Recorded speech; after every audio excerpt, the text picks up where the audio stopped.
Welcome to beautiful downtown Portland, Oregon, where we will be filming this next video.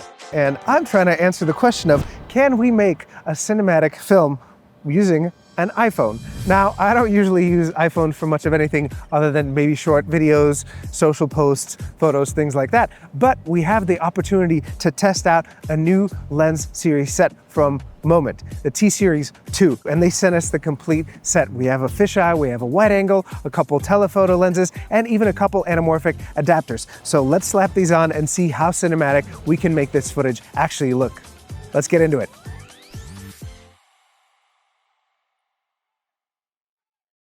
Guys, look, I'll be honest. Ever since starting at PetaPixel, I've been cranking out these videos at breakneck pace. More project files, more footage, more assets being created every single day, and it's piling up faster than my dirty dishes. And look, while I love creating these videos, I just don't have time to babysit my hard drive. Luckily, today's sponsor is here to save me from my chaos. CleanMyMac is back with a brand new gorgeous app version that cleans and optimizes your Mac hard drive with zero hassle. It scans and maps your entire drive, looking for duplicates, junk caches, broken files, old mail attachments, stuff you forgot even existed. And now it can do the exact same thing to your cloud. Look at all these huge videos maxing out my Dropbox. They are like 6 years old. Why do I still have these? And the public backs me up on this. Apple's App Store has rated CleanMyMac in their top apps of 2026. So get tidy today, try 7 days free, and get 20% with code PetaPixel. Okay, back to the episode. Let's set some ground rules, maybe lock down some settings before we begin to make sure we have consistency across this entire lens set. First off, we're gonna be using Moment's own app for this, the Moment camera app, and it seems like a great app. It has all the different focal lengths. You can log all the different lenses here so you can switch between them, and it responds really well to them. Plus, it de-squeezes all of the anamorphic lenses so that you have the video final and ready to view as soon as you record it without having to de-squeeze in post. The other great thing about this app is that it lets you use all of the settings that all the other pro apps allow on the sensor. So you can be in RAW, you can be in ProRes, you can be in 4K, open gate log, log 2. You can change all the different FPS on here as well. Very cool. So for our purpose, we're gonna be sticking to ProRes because we wanna be in log 2 Apple wide. I've never used it before. I'm excited to see how that log looks and how much information it can capture. We're gonna be at 4K just to keep everything consistent. And we're also gonna be at 30 frames per second. We tried doing a quick test with 24 frames per second to see if we can match the Fujifilm X-H2S, but 24 FPS on iPhone looks a little bit too jittery, a little bit too odd, so we're gonna be sticking to 30 FPS here, meaning that we will also be manual on our shutter and ISO. Our shutter is gonna be 180 degrees just to match how the camera looks, so 180 degrees of 30 frames per second is 1/60th, and we'll try to keep our ISO low. We might adjust it up and down just for quick exposure fixes, but we'll try to keep it maybe below 400 just to minimize noise. And we can also add a little variable ND on the front here just to keep everything even more consistent, so we only adjust exposure with the variable ND and not have to dive in too much into the settings here. Okay. Now onto the actual lenses. I loved using all these lenses. They have such a wide variety of quality. You go from fisheye to anamorphic to telephoto, so you can really get a wide range of lenses and creative looks that you can dial in to film a full piece on your iPhone. I love wide angles, so the 8mm was awesome. It wasn't too wide, it wasn't too crazy. It was still fisheye, but it wasn't distorted enough to where you can't get a clean image with it. It gave you that fisheye look, but it still looked nice and clean. The 16mm wide is also fantastic.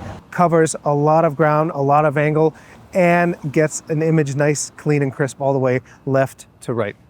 Next up, we have 58mm tele. It didn't feel like a 58mm based on how I would see it. It felt a little bit wider based on the settings that we chose, but also very sharp, very clean, very useful for a broad range of applications. I kind of want to do a telephoto swap to get some of these flowers here. So let's see how fast we can do it. My nifty pouch here. All right. Telephotos kind of go from 58mm and it jumps all the way to 240mm. Okay, well, that took a few minutes, not too long, kind of like a regular lens swap on a normal mirrorless camera, I would say. Let's see how this 240 looks now. That is a long lens. And even with stabilization on this long lens, I can see there's a lot of wobble. So I feel like I gotta be pretty stable in order to get it right, because it is a super, super long lens. Now, with this one, it's very interesting. It's a huge jump from the 58mm all the way to 240mm. I would have loved to have something in between to plop on, maybe like a 150-ish or something like that, because it's a very narrow application for that lens at the end of the day. You know, you can film all the way across, film some geese from across the park like we were filming, film some details from across the way, but other than that, it's a very specific lens. And like I said, unless you have it on a tripod or unless you have hands of steel that will lock into anything, you will notice some jitter if you're hand holding the phone. Let's try to swap in one of the anamorphic adapters and see how that all looks. Now, the main thing that I'm seeing here is keeping all these tiny lenses organized. Obviously, you have the little protective pouches, which is great. But for kind of swapping in and out, back and forth over and over again, it does feel like it gets a little tedious. Next up, the two anamorphic adapters. This is what Moment is known for. We have the 1.55 and the 1.33 factor D-squeeze. Both of them look fantastic. Each one of them has their own unique flares. The 1.55 with blue, 1.33 with gold. They flare beautifully. They look very good on the phone, and using the Moment app was a huge bonus because you can choose the D-squeeze factor in there right away. It matches up to the lenses. It plays it back. It views the entire image D-squeezed, and it records a D-squeeze, so you don't have to do any extra steps to get that image looking clean right out of camera. Actually, maybe we'll do macro. Macro. And then there's the two macros, the 24mm equivalent 10x and the 75mm macro. Those were extremely macro. If you want to film the tip of your toenail for whatever reason, these are the macros to use. I'm having trouble even getting close to the far focus on this macro right now. It is close, man. So it's very, very tight.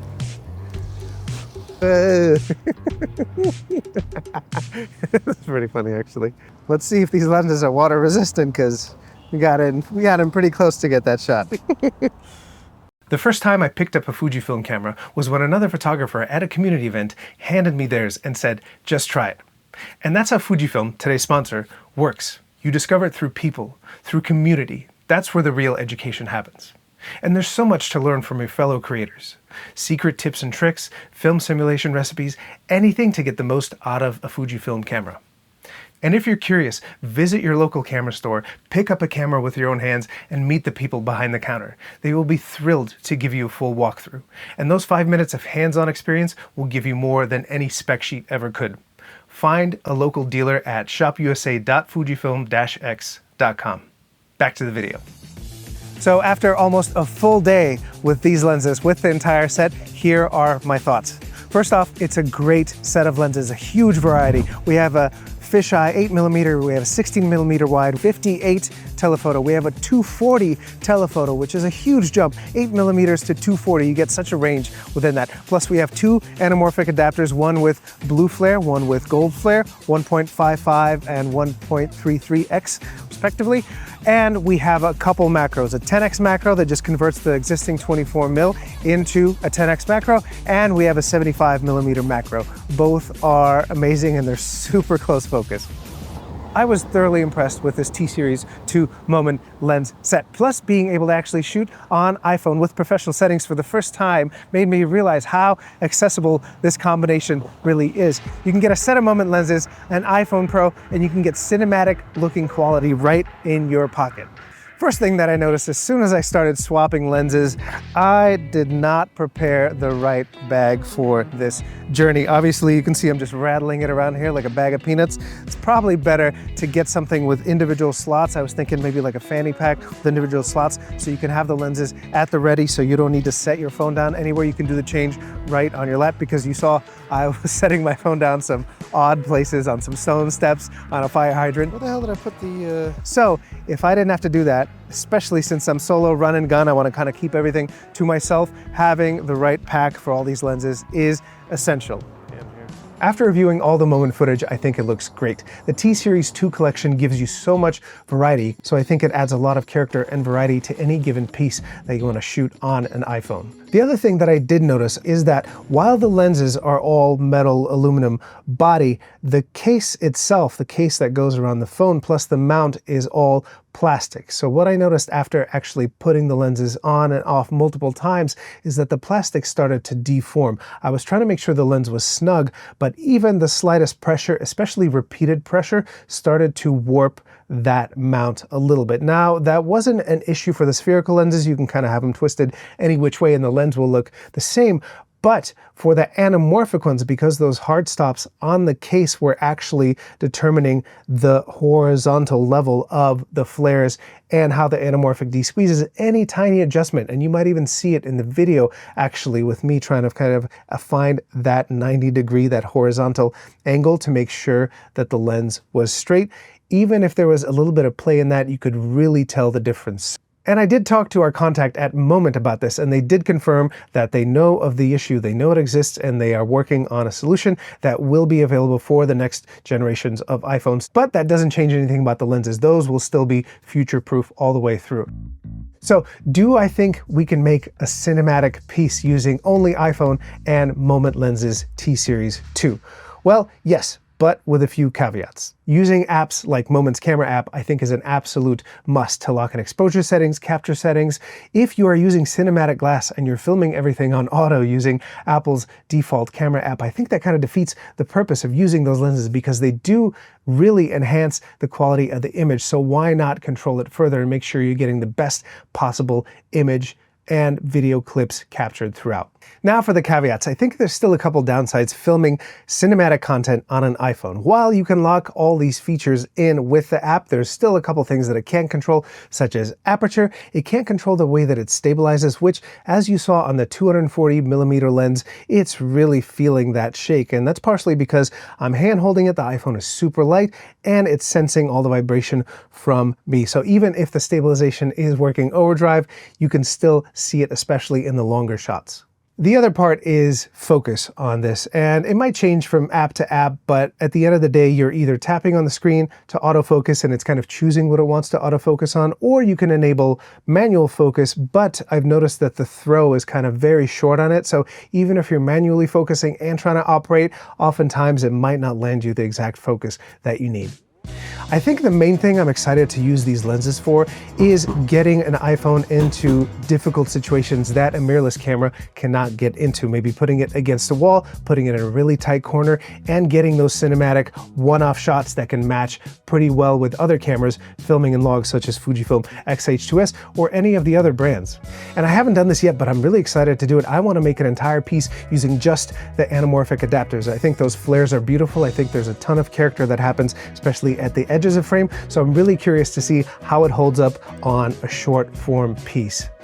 And that about does it. Thank you so much for watching. Thank you for listening. If you haven't done it yet, please consider subscribing to PetaPixel. You're going to get all these amazing features, all these perks. Thank you. I'll catch you guys next time.